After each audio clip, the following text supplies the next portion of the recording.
All right, well, I guess I'll ask the first question. Not very normal for me. Their running back, Cam Akers, what have you seen from him and what kind of challenge does he present? The man hits his gaps hard. I mean, he's not necessarily what I call a power back. He's all-purpose, and the thing is he's got tremendous speed, but he hits gaps hard, and he'll definitely present something for us that we needed to game plan and something that we'll have to stop early on in the game. With the the pace, you guys have talked a lot about facing that against them.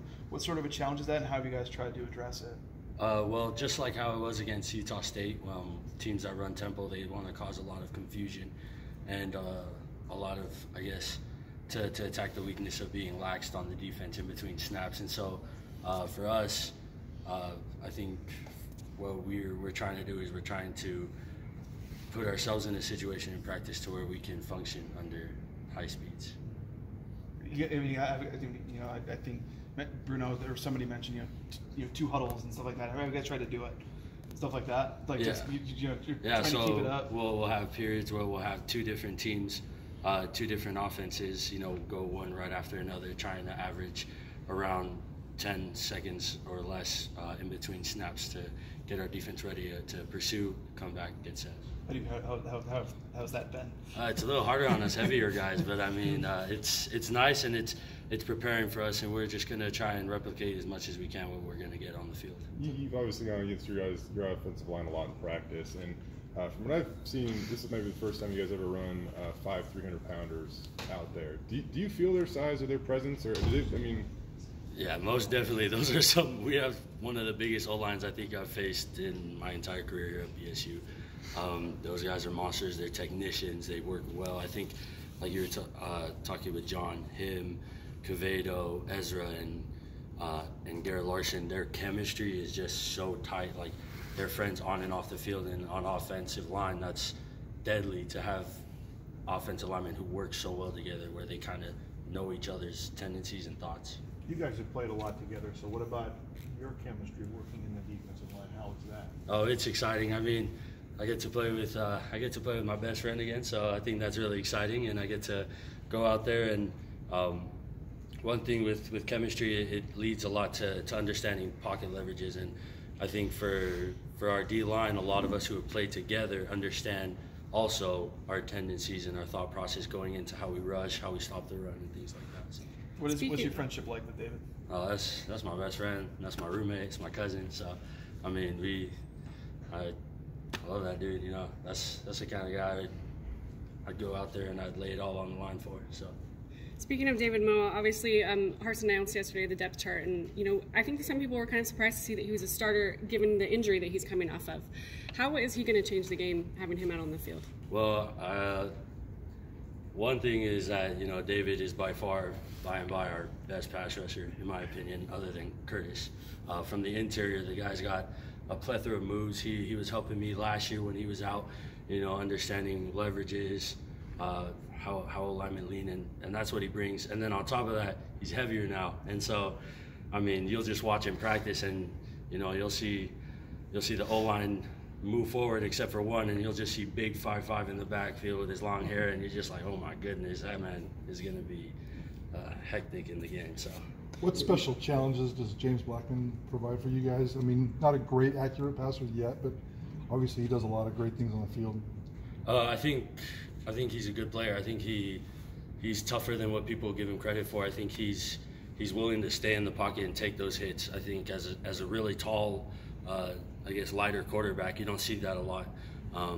He's willing to just go downhill. He's willing to take the hits, and I think as a taller quarterback, he has better ability to see over his O-line and see down and read through his keys. So he's going to be a force to be reckoned with too. That we've game planned for, and we're getting ready for it. You mentioned Curtis. What stands out to you about that guy? Kurt's Kurt. I mean, 9'9" is just, in my opinion, he's something special, and he just adds on to our whole defense. The thing is that Curtis is a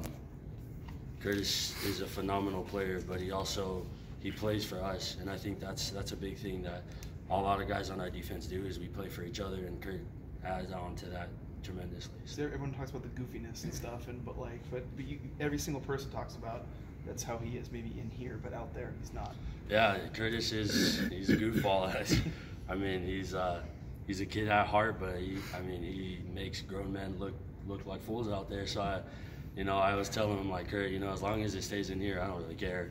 So I don't care what you do in here, as long as you're not hurting me and you go out and do what you do on Saturdays. I'm cool with it. Louis, I'm looking into the level of athlete Florida State recruits is just kind of, it's different. I mean, you guys have had 8 4-star guys in the history of this program. They have 40 on their roster right now. You've clearly outperformed the stars that you were given coming out of high school. I'm just curious, is that something that motivates you to the day at all, or anything like that? No, I don't really think about that. I mean,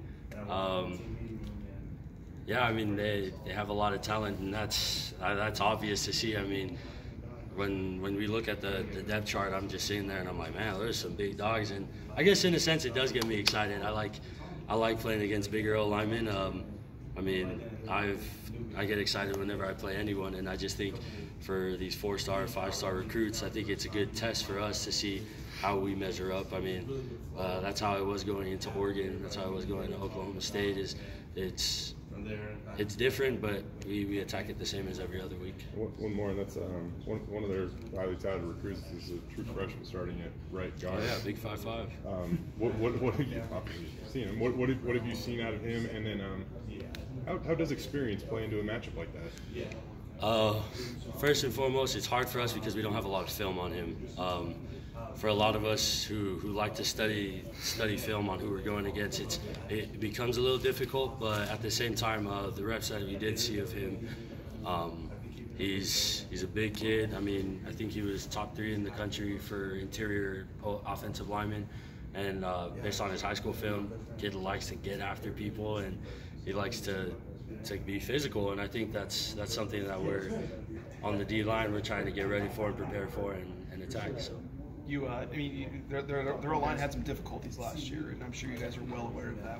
What's it like, kind of attacking that, knowing that, but also still having that unknown? Well, I mean, whatever we can say about the O-line, they're still Florida State. They're still from a winning program, from a winning tradition, and you just can't overlook anything. I mean, they're still, like he said, 4 or 5-star recruits, and they're big bodies who can move people. So I think for us, we're just trying to, we're trying to play them like we were going against the best of the best, because for us, that's how we need to attack them. I think we're all trying to get to know Hank a little bit better at this point, since we haven't got to talk to him. Your quarterback. What have you learned about him as a person? He likes to sing.